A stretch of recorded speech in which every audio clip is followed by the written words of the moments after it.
যে বলতেছে মাঝে মাঝে একা একা হাসতেন, সবাই জিজ্ঞেস করে আমিরুল মুমিনিন কেউ নাই, আপনি একা হাসেন কেন?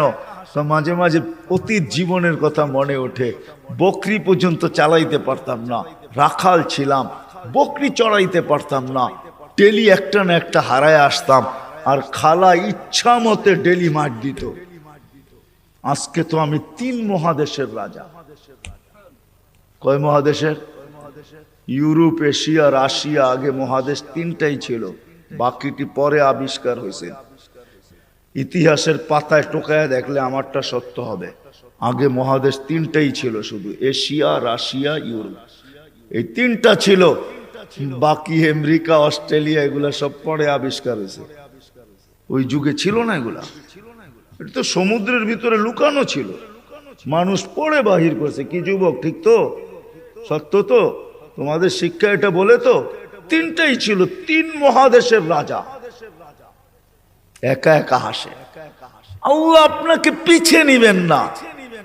আমাদের শিক্ষিত মানুষগুলা ভাবে যে যদি আমি আল্লাহ পাওয়ায় লেগা যাই তাহলে মনে হয় আমি সুফি হয়ে যাবো। সুফি সব বুঝি ছেড়ে দিতে হবে।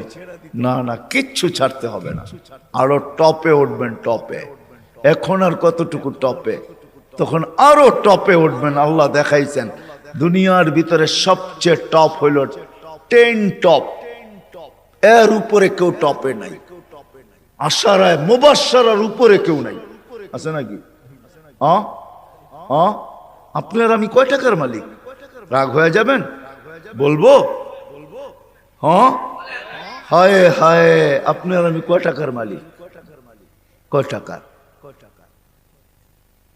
আব্দুর রহমান ইবনে আউফ রাদিয়াল্লাহু তাআলা আনহু যখন মারা যায়, নগদ ক্যাশ টাকা ছিল 47 লক্ষ কোটি টাকা।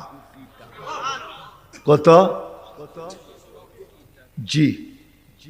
আপনার বাজেট এবার কত হয় দেখেন, হয়তো 7 লক্ষ কোটি টাকা হবে, নাহলে 7.5, নাহলে 8 লক্ষ কোটি টাকা। এর বেশি বাংলাদেশের বাজেট হবে না। গত বছর হয়েছে এর চেয়ে কম, 7 লক্ষ কোটি টাকা হয়েছে। এবছর 8 লক্ষ কোটি টাকা হবে বাজেট। ওনার কাছে ছিল 47 লক্ষ কোটি টাকা ক্যাশ। বাকিগুলা বাদ দিলাম, কয় টাকা মালিক? আব্বাস রাদিয়াল্লাহু তাআলা আনহু আরবের ব্যাংক ছিলেন, ব্যাংক, আরবের ব্যাংক। আল্লাহর রাসূল যখন দুনিয়াতে আসেন তখন পুরো আরব ভূখণ্ডে একটা ব্যাংক ছিল, ব্যাংক আব্বাস। আল্লাহর রাসূলের